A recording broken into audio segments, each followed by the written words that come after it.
This exam application tutorial is on the topic of observing space, but you also need to find some information from the Searching for Aliens video.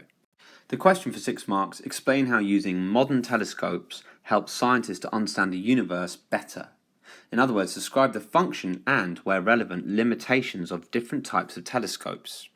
So firstly, Earth telescopes, or telescopes in general, magnify objects to see distant objects in more detail.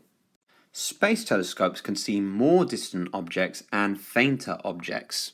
And that's because, unlike Earth telescopes, they are not affected by atmospheric and light pollution, so they can see much further. Now, a different type of telescope altogether, X-ray telescopes allow us to see high temperature events like supernovas, exploding stars, while radio telescopes can detect CMB radiation, cosmic microwave background radiation, that radiation that was released when the Big Bang happened. And it's found everywhere in space.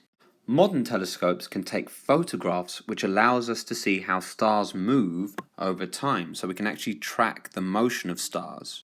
We can also lengthen exposure time to collect light to see very faint stars invisible to the naked eye. So that's another advantage of having cameras to capture light over time. You could still get 6 marks by dropping one of these sentences to do with photographs.